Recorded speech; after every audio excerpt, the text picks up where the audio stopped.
신고의사 정혜신입니다. 말끼리 살아야 세상이 건강해지는 거 여러분들 다 아시죠? 말끼리 트이는 세상. 여러분도 조합원으로 함께 만들 수 있습니다. 대한민국 언론의 구원투수 국민TV. 포털사이트에서 미디어 협동조합 국민TV를 검색하세요. 미디어 협동조합 국민TV 같이 함께해요.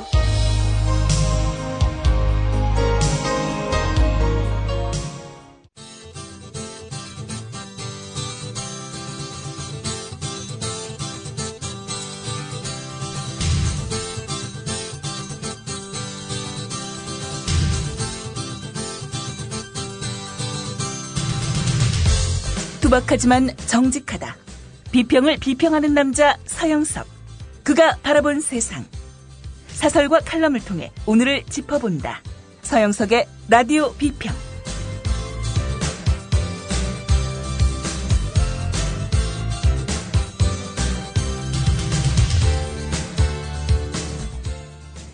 안녕하십니까, 서영석입니다. 오늘 중앙일보 사설을 보니까요, 박원순 시장이 이런 얘기를 했나 봅니다. 최근 박근혜 대통령이 주재하는 국무회의를 두고 너무 엄숙해서 나도 말 한마디 못하겠더라. 예. 그러면서 중앙일보 사설은 어디 국무회의 뿐이겠느냐? 청와대 수석들도 대통령 앞에서 제대로 말을 못한다는 전언이 많다라고 전하고 있는데요. 오늘 라디오 비평에서 소개할 사설 중 하나입니다만은 이런 분위기에서 무슨 소통이 이루어질 것이며 대통령의 머리 하나 가지고 나라를 통치하는 것도 아닐 텐데 어떻게 나라가 제대로 통치가 되겠습니까? 걱정이 많이 됩니다. 서영석의 라디오 비평 시작합니다.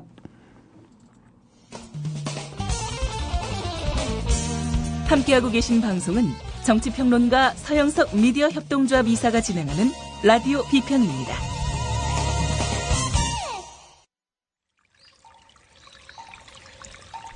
이 광고는 팟캐스트 생선장수 부동산 염장지르기의 진행자 정한영 조합원 제공입니다.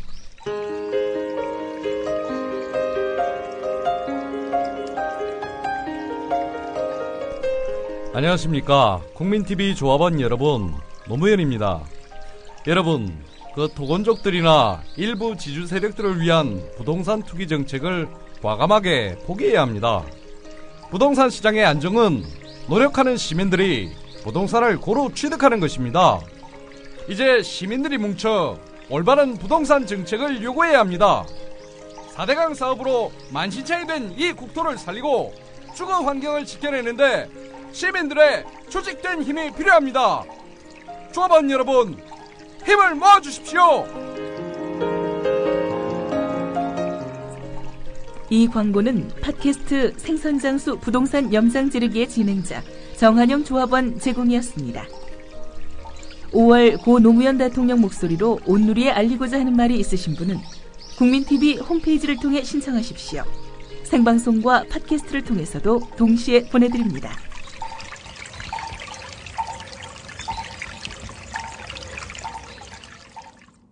네.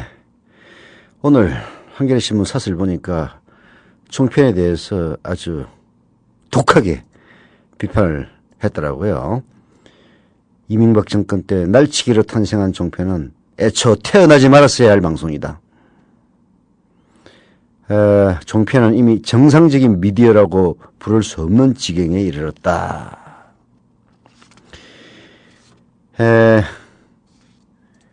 값싼 제작비로 생산하는 저질 프로그램 남발, 총선 대선 과정에서 여실하게 보여준 편파 선정보도, 종이 매체 기자들의 땜질 출연으로 근근히 연명하고 있는 게 지금 종편의 실상이다. 여기에 광고주를 압박해 억지로 광고를 뜯어내는 무리한 광고 영업까지 보태면 종편은 이미 정상적인 미디어라고 부를 수 없는 지경에 이르렀다. 그야말로 방송사 문을 닫아야 될 그럴 대형사고, 5.18 북한군 침투설 보도를 해놓고 사과를 한답시고 얼렁뚱땅 넘어가고 있는데요. 이런 것은 최소한 사장이 나와서 백배사죄를 하고 해당 프로그램은 폐지해야 그나마 사과의 의지가 있다고 볼 수 있는 거죠. 오늘 소개해드릴 칼럼은요, 바로 이 문제를 지적하고 있는 서화숙 한국일보 논술위원회의 칼럼입니다. 자, 시작합니다. 모두가 저 혼자 잘 살자고 기를 쓰는 세상에서 남을 위해, 공동체를 위해 움직이는 사람은 훌륭하다. 그런데 그 훌륭한 행위에도 차이가 있을까? 있다. 더 하기 힘든 일이라면 더 훌륭한 행위일 것이다. 남들이 꺼리는 일을 쉽게 나서지 않은 일을 했다면 더 칭찬받아야 마땅하다고 본다. 남을 위해 나선 것은 모두가 훌륭하지만 굳이 나눈다면 그렇다는 말이다. 공익을 위해 하는 행동으로 가장 많이 꼽히는 것이 기부와 자원봉사이다. 기부가 내가 가진 돈을 내놓는 것이라면 자원봉사는 내가 가진 시간과 노동을 내놓는 것이다. 설문조사에 따르면 돈보다는 시간과 노동을 내주는 것이 좀 더 어려운 모양이다. 기부를 한 사람보다 자원봉사를 한 사람이 적다. 가톨릭대 사회복지학과 노연희 교수가 작년 6월과 7월에 한국인 어른 1,029명을 상대로 설문조사한 결과 내놓은 한국인의 나눔에 따르면 한국인의 57.5%가 자선적 기부를 체험한 반면 26.5%만이 일반 자원봉사를 했다. 자선적 기부는 종교단체나 경조사 부조가 아니라 오로지 남을 돕기 위해 돈을 내놓은 것만을 말한다. 일반 자원봉사 역시 종교단체 봉사 참여는 배제한 수치다.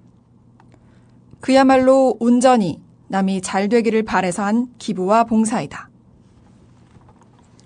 그런데 이 조사에는 등장하지 않는 남을 위하는 행위가 있다. 그건 바로 공동체를 위해 내가 가진 생명을 내놓는 것이다. 이미 생명을 바쳤기 때문에 설문조사에도 안 나온다.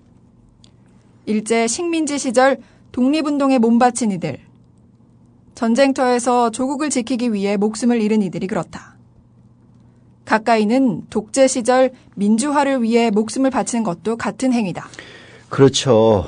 가장 고귀한 행위는 공동체의 공동선을 위해서 자기의 목숨을 내놓는 행위입니다. 일제 때 독립을 위해 쓰러져 갔던 독립군들, 독재에 저항하면서 민주화를 위해 목숨을 바친 영령들, 그리고 전쟁터에서 조국을 지키기 위해 목숨을 잃은 사람들.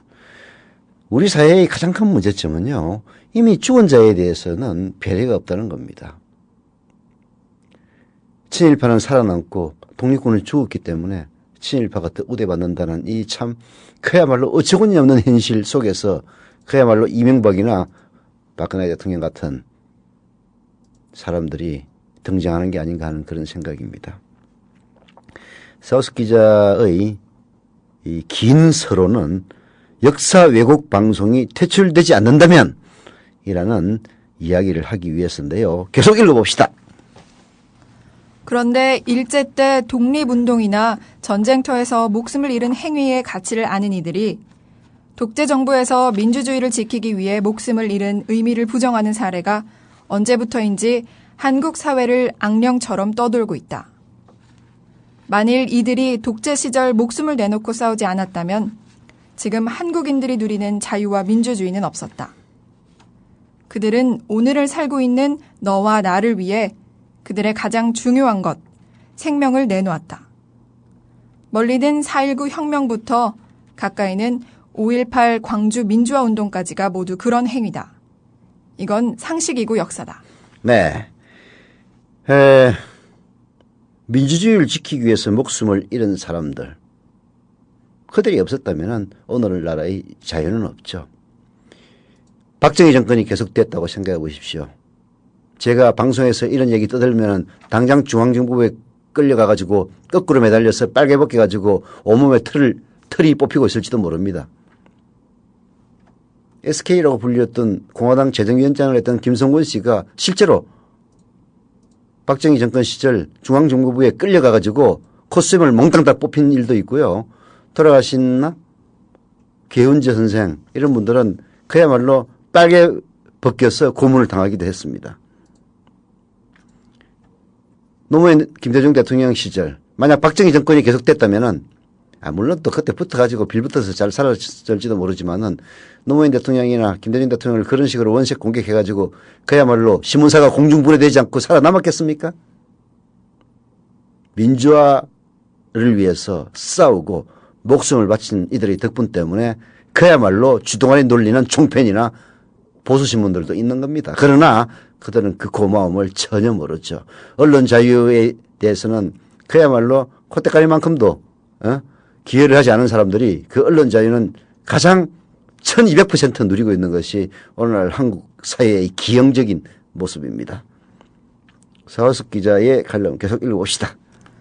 그런데 전두환 독재의 신호탄이 된 계엄령의 저항에서 광주 시민들이 들고 일어난 5.18 광주 민주화 운동에 대해 극악한 말을 하는 이들이 있다. 일베라고 불리는 사회의 나고자급 누리꾼들이 그러는 것도 이해하기 힘든데 버젓이 사회의 공적 자산인 케이블 방송을 점유하고 있는 종편, TV조선과 채널A가 그런 행위를 했다. 둘 다 북한 탈북자의 입을 빌어 북한군이 대거 광주에 들어와 전남도청을 점령했다고 주장했다.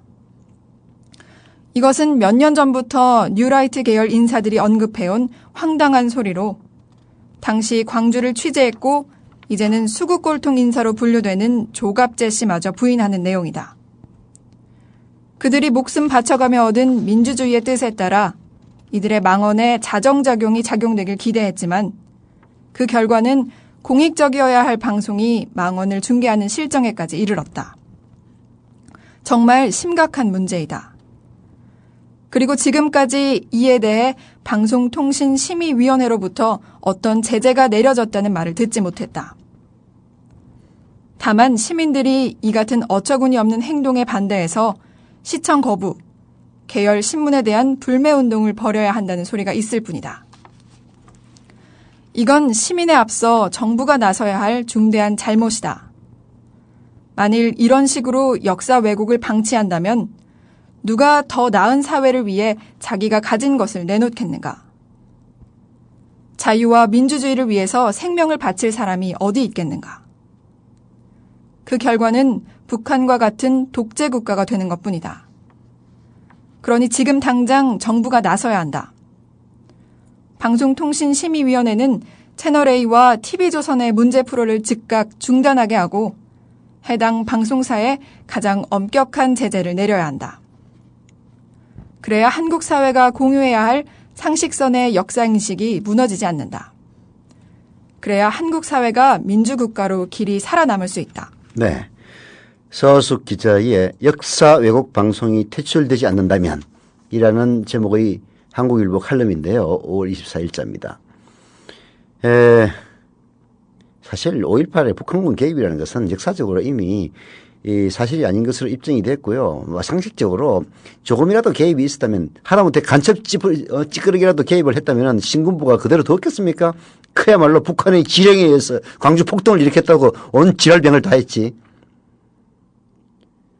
조갑재 씨마저 아니라고 얘기하고 있는 이런 상황을 방송을 해놓고 지금 방통심의위원회는 어떤 제재도 내리지 않고 있습니다. 다 한통속이기 때문이죠. 이런 식이라면 누가 더 나은 사회를 위해서 자기 것을 내놓겠습니까? 지금 자칭 우리 사회의 보수들, 친일 그야말로 매국의 뿌리를 이은 자칭 보수들은 바로 이런 것을 바라고 있을지도 모릅니다. 다 이기적으로 살아라. 그래야 우리가 천년만년 우리가 지배를 하지. 사회를 위해서 목숨을 내놓는 사람들이 많으면 많을수록 불리해지는 보수 기득권들이 그런 것을 조장하고 있는지도 모릅니다. 그러나 세상 그렇게 간단하지 않죠. 간단하지 않습니다. 해당 방송사 가장 엄격한 제재를 받아야 되고요. 네, 우리 국민 여론의 힘에 의해서 응징과 징계를 받아야 됩니다. 그 길만이 우리 한국 사회가 민주국가로 살아남을 수 있는 유일한 길이죠. 예.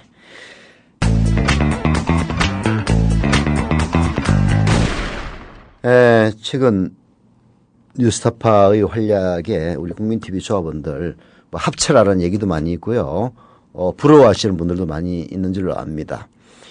뉴스타파나 국민TV 같은 목표와 지향점을 갖고 있는 방송이긴 합니다만은 서로 조금 다르죠. 국민TV는 스트레이트 뉴스를 추구한다면은 뉴스타파는 이른바 뉴스 특집 프로그램을 추구하는 방송이라고 굳이 얘기할 수 있다면 하겠는데요. 저희들은 뉴스타파와 합치기를 간절히 기대하고 있습니다만은 뉴스타파에서는 아직까지 국민TV의 역량에 대해서 그렇게 신뢰하지는 못하는 단계인 것 같습니다. 국민TV가 더 크고 더 많은 조합원이 가입해서 라디오 뉴스이긴 합니다만은 뉴스가 좀 더 활성화가 되고 드디어 TV 뉴스까지 송출하는 그런 단계에 오른다면은 뉴스타파와 자연스럽게 결합할 수 있지 않을까 생각이 되고요. 그런 길을 앞당기는 것은 바로 여러분들이 조합원에 가입해 주시는 길입니다. 예, 저도 간절히 뉴스타파나 코발뉴스 이런 모든 매체들을 아우를 수 있는 그런 종합 방송으로서의 국민TV가 되기를 기대합니다. 한겨레신문이 전두환 비자금 공소시효가 만료되기 전에 찾아보자 해가지고 크라우드 소싱이라고 하는 기법, 이렇게 말하자면 여론을 통해서 정보를 입수하는 그런 것이죠. 많은 호응을 받고 있습니다. 오늘 한겨레신문 톱 기사는 전두환 비자금 채권 73억 원을 이미 찾아놓고도 추징을 하지 않았다는, 그러나 지금은 시효가 지나가지고 추징은 불가능하답니다. 그런 기사가 톱 기사로 떴는데요. 아까 서화숙 기자였나? 네, 어디의 그 사설에서도 본 것처럼 사실 5.18 망언이 나오는 것도요. 전두환 같은 인간이 1,700억이나 되는 돈 안 내고 뻔뻔하게 버티면서 내 재산 29만 원밖에 없어. 그러면서 골프장이나 다니고 호화 유람이나 다니고 손녀들 호화 결혼식이나 시키고 이렇기 때문에 일어나는 일이에요. 이 땅에 정의가 있는 것을 보여주려면 이미 전두환 씨는 전직 대통령도 아닙니다. 이미 다 자격이 박탈된 사람이에요. 전두환 씨에 대한 역사적 응징에 이어서 현실적인 응징까지 이루어져야 됩니다. 자, 한겨레 사설 읽어봅시다.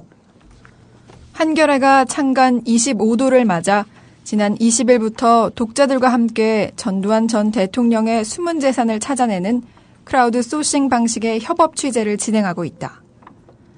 독자들의 제보와 격려가 잇따르는 가운데 21일엔 최동욱 검찰총장이 간부회의에서 태스크포스를 구성해서라도 전직 대통령이 미납한 추징금을 철저히 징수할 수 있도록 특별 대책을 마련하라고 지시했다.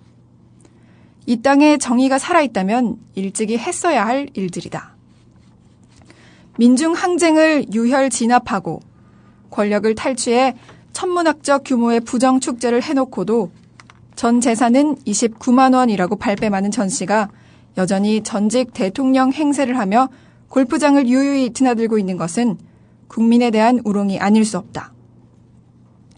재산을 가족 이름으로 빼돌려 놓았을 가능성이 높은데도 제대로 환수하려는 노력도 하지 않으니 급기야 광주 항쟁에 북한군이 개입했다는 식의 황당한 역사 왜곡까지 벌어지는 것이다.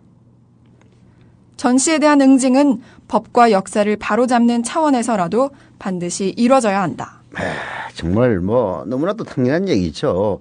한겨레신문 사설이었네요. 이런 전두환의 재산도 제대로 환수 안 하고 있으니까 광주항쟁에 북한군이 개입했다는 식의 황당한 역사 왜곡까지 벌어지는 겁니다. 법과 역사를 바로잡는 차원에서라도 반드시 이루어져야 되는 것이 바로 전 씨에 대한 응징입니다. 자, 계속 사설을 봅시다. 전 씨 모교 인터넷 누리집에서 전 씨가 정치 민주화에 초석을 놓았다고 미화하고 총 동문회 행사에서 동문들이 전 씨 부부에게 큰절을 하는 시대 착오적인 일이 벌어지는 것도 우리 스스로 과거사를 말끔히 정리하지 못한 탓이 크다. 뼈저린 참회가 전제되지 않은 채 정치 협상을 통해 형식적인 사과만으로 섣불리 그를 용서해 준 게 불씨가 된 측면도 있다. 내란 뇌물죄 등으로 유죄 확정 판결을 받은 전 씨는 추징금 2,205억 원 가운데 1,672억 2,651만여 원을 여전히 내지 않고 있다. 그러나 2004년 재판을 통해 차남 전재용 씨 소유 채권 73억 원 가운데 대부분이 아버지 전 씨의 비자금으로 드러났듯이 수도권 일대 부동산 등 직계가족 명의의 재산의 상당 부분이 전 씨 부부의 차명 재산일 가능성이 크다. 네, 참나. 아무리 모계라 하더라도요, 전두환이가 정치민주화의 초석을 놓았다는 것은 그야말로 오늘날 이 땅의 우리가 이렇게 잘 먹고 잘 살 수 있는 것도 일본 제국주의자들이 철도 놔주고 기사 만들어줘서 다 된 거다라고 주장하는 뉴라이트 얘기하고 다를 바가 전혀 없습니다. 이런 전두환 모교의 행태를 보면은 역사를 왜곡하고 일제를 미화하는 그런 뉴라이트 역사가들이 이 땅에 준동할 수 있다는 것도 이해는 갑니다. 그러나 그런 인간들을 완벽하게 처단하는 프랑스나 독일의 역사적 교훈이 우리 이 땅에는 없는 것 같아요. 참 안타까운 일입니다. 이승만이가 미국에서 띵까띵까 호합한 생활을 했다는 의혹까지 받고 있는 이승만이가 우리나라의 초대 대통령이 됐다는 것이 우리 국민에게는 불행이 있죠. 김구 선생님이 우리나라 초대 대통령이 됐더라면 이러지는 않았을 겁니다. 네. 참 역사에 만약 가정은 없다고 하지만은 이럴 때는 정말 안타까움이 치솟아 오릅니다. 자, 한겨레신문 사설의 결론 부분을 보죠. 전 씨 재산 환수를 위해서는 검찰의 분발도 필요하다. 2004년 전재용 씨 소유 채권이 전 씨의 비자금으로 드러난 뒤 검찰이 사회 행위 취소 소송 등을 거쳐 추징 절차를 밟아야 했음에도 이를 제대로 이행하지 않았다고 한다. 검찰의 법 집행 의지를 의심하지 않을 수 없는 대목이다. 전재용 씨 조세 포탈 사건에 대한 2004년 검찰 수사 기록에는 전 씨 비자금의 비밀이 담겨 있다. 검찰은 추징 시효를 연장하는 데 만족할 것이 아니라 갖고 있는 기록과 정보를 총동원해 전 씨가 감춰둔 재산을 모두 찾아낼 책임이 있다. 학살 주역이 부정 축제한 돈으로 자손들에게 부귀 영화를 물려주는 건 정의에 반하는 일이다. 역사를 바로잡고 정의를 세우는 일에 우리 모두의 관심과 참여가 필요한 때다. 역사를 바로잡고 정의를 세우는 일은 우리 사회의 일제 패망 이후 망하지 않았던, 일제는 망했지만은 그래도 망하지 않았던 친일파들이 우리 최초의 정부를 구성하는데 주요한 요소가 된 이상 역사를 바로잡고 정의를 세우는 일은 그런 주류들에게 맡겨둬서는 안 됩니다. 바로 민초들, 우리 스스로가 해야 되는 일이죠. 그래서 전두환의 재산을 몽땅 다 숨겨놓은 재산을 다 찾아내서 환수하는 것이야말로 어쩌면은 우리도 할 수 있다. 우리가 모이면은 세상을 바꿀 수 있다라는 확신과 용기를 불어넣는 일이 될지도 모릅니다.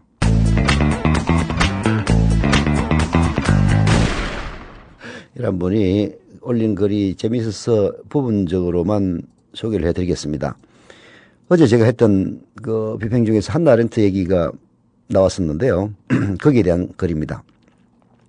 한나 아렌트의 글 예루살렘의 아이히만 악의 평범성에 관한 보고서는 그 부제에서 글의 주제가 드러납니다. 즉 나치 독일의 관료들이 정신적 질환이 있어서 홀로코스트를 저지른 게 아니라 그저 자신에게 주어진 일을 충실히 이행하는 과정에서 그런 일을 저질렀다는 것입니다. 이것은 국정원의 정치개혁과 관련하여 국정원의 행태에 대입해 볼 수 있습니다. 그녀와 기타 70여 명의 국정원 직원들이 지난 대선 전국에서 그따위 허접한 짓을 열심히 할 수 있었던 것은 그녀가 일배충이거나 정신질환자여서가 아니라 그저 맡은 바 업무를 충실히 수행하려는 의지로만 머릿속을 채운 인간이었기 때문이라고 할 수 있는 것입니다. 그녀가 자신의 행위를 그저 주어진 업무를 성실히 행한 것이었다고 항변한다면 그녀는 인간이 무엇 때문에 이성이 없는 짐승 혹은 단순히 명령을 따르는 로봇과 구분되는지 생각해 볼 필요가 있을 겁니다. 예. 정말, 어느 분인지 모르겠는데 좋은 글이네요. 조금 더 소개를 한다면요. 예루살렘의 아이히만이 다른 글보다도 비교적 쉽고 재미있다고 평가하셨지만 이 책 역시 정치학 초보자에게는 쉬운 글이 아닙니다. 차라리 저는 같은 주제를 담은 소설을 바탕으로 한 The Reader라고 하는 영화를 추천합니다. 저도 한번 봐야 될 것 같아요. 그 여주인공이 마지막 재판장에서 하는 말이 모든 것을 담고 있습니다. 그녀는 그저 열심히 일한 것뿐입니다. 예. 한국 위키에는 누군가 이 영화를 로맨틱 코미디라고 적어놨다고 했는데요. 더 리더가 만약 예루살렘의 아이히만이 부제에서 얘기하는 것처럼 악의 평범성에 관한 이야기를 한다면 로맨틱 코미디는 아니죠.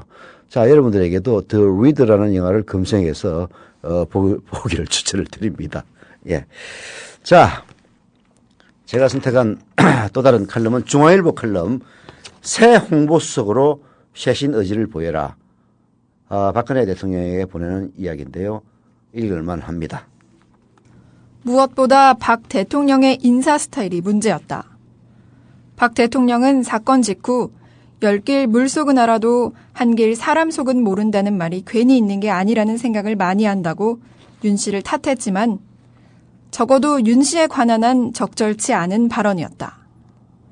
여권에서도 부정적이고 언론계에서도 기자 한 명에게 물어만 봤어도 기용하기 어려운 사람이란 평판임에도 윤 씨를 인수위 대변인과 청와대 대변인으로 거푸 기용한 건 박 대통령이었기 때문이다. 1호 인사가 곧 나홀로 인사였다. 네, 이 사설의 중간 부분을 바로 읽어가지고 청취자 여러분들이 이해를 못하실 수도 있는데요. 박근혜 대통령이 이남기 청와대 홍보수석의 사표를 수리하면서 이수석이 윤창중 사건에 대해 도의적 책임을 졌으니 더 이상 책임을 묻는 것은 없을 것이다. 이렇게 선을 그은 데 대한 비판입니다. 예, 계속 한번 읽어볼까요? 이남기 수석도 홍보수석으론 적격자가 아니었다.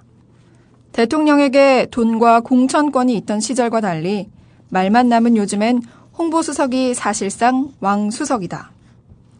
대통령의 국정 철학을 설파할 뿐만 아니라 정무적 판단 능력을 발휘해야 하고 매일 수백 명의 기자를 상대하며 때론 대통령과도 맞설 배짱이 있어야 했다. 이 수석은 그러나 윤창중 사건의 파괴력을 가늠하지 못했고 박 대통령에게 26시간이나 지연 보고했다. 도의적 책임만 있었던 게 아니란 얘기다. 그런 윤 씨를 그런 자질의 이 수석을 기용한 박 대통령은 자신의 감시관과 고집을 되돌아봐야 한다. 현 정부 들어 이 수석을 포함해 낙마한 고위 공직자가 벌써 14명 아닌가. 네. 벌써 14명이 됐네요. 축하드립니다. 박근혜 대통령 각하. 예. 워낙 직설적인 어투가 유행을 하는 시대입니다. 직설적인 어투, 공격적인 어투는 이 사회의 갑이 될 수 없는, 을이 될 수 있는, 을이 될 수밖에 없는 그런 진보들, 혹은 좌파들의 전유물이었는데요. 노무현 대통령이 인터넷의 바람을 바탕으로 집권한 이후 보수도 그걸 따라가기 시작했죠. 그래서 직설법이 난무하는 시대입니다. 그러다 보니까 5.18 망언 같은 것도 나오는 거죠. B급 정치평론가들을 몽땅 모아놓고 그야말로 천박한 수준의 담론을 일삼는 게 오늘날 한국 보수의 현실입니다. 그런데 중앙일보 사설은 그나마 품위를 좀 지키고 있어요. 윤창중이나 이남기를 기용한 박 대통령은 자신의 감시관과 고집을 되돌아봐야 한다. 이게 원래 보수의 어투입니다. 감시관. 쉽게 얘기해서 눈이 삐었냐는 얘기예요. 예? 그러니까 그 똥꼬지만 부리지 말고 네 눈이 삐었는지 잘 살펴봐라. 이런 이야기를 보통 과거의 보수 주류들은 이렇게 표현을 했습니다. 그런 윤창중을, 그런 이남기를 기용한 박근혜 대통령은 자신의 감시관과 고집을 되돌아봐야 한다. 현 정부 들어 이수석을 포함해 낭만 고위공직자가 벌써 14명 아닌가. 야, 벌써 14명이나 그냥 모가지 잘렸어. 네 눈깔과 네 고집을 좀 살펴봐! 라는 이야기입니다. 청와대 분위기도 참으로 안타까운 수준이라고 중앙일보는 지적하고 있습니다. 박원순 서울시장은 최근 국무회의를 두고 너무 엄숙해 나도 말 한마디 못하겠더라고 했답니다. 어디 국무회의뿐이겠습니까? 청와대 수석들도 대통령 앞에서 제대로 말을 못한다는 전언이 많습니다. 이 이야기는 옛날부터 나왔죠. 후보 시절에도 심지어는 박근혜 당시 후보가 눈길만 돌리면은 그야말로 방한 공기가 영하로 내려간다는 그런 얘기가 있었으니 이게 제대로 된 소통이 되겠습니까? 정말 걱정돼요. 네. 물론 중앙일보 사설은 그러지 말아라는 얘기입니다. 그러나 제가 보기에는요, 그러지 말기는커녕 더 강도가 높아지지 않을까 걱정입니다. 라디오 비평 오늘 여기서 마치겠습니다. 이 광고는 팟캐스트 생선장수 부동산 염장지르기의 진행자 정한영 조합원 제공입니다.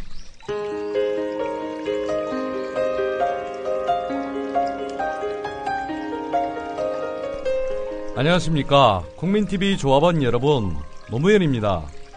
여러분, 그 토건족들이나 일부 지주 세력들을 위한 부동산 투기 정책을 과감하게 포기해야 합니다. 부동산 시장의 안정은 노력하는 시민들이 부동산을 고루 취득하는 것입니다. 이제 시민들이 뭉쳐 올바른 부동산 정책을 요구해야 합니다. 4대강 사업으로 만신창이 된 이 국토를 살리고 주거 환경을 지켜내는데 시민들의 조직된 힘이 필요합니다. 조합원 여러분, 힘을 모아주십시오. 이 광고는 팟캐스트 생선장수 부동산 염장지르기의 진행자 정한영 조합원 제공이었습니다. 5월 고 노무현 대통령 목소리로 온누리에 알리고자 하는 말이 있으신 분은 국민TV 홈페이지를 통해 신청하십시오. 생방송과 팟캐스트를 통해서도 동시에 보내드립니다.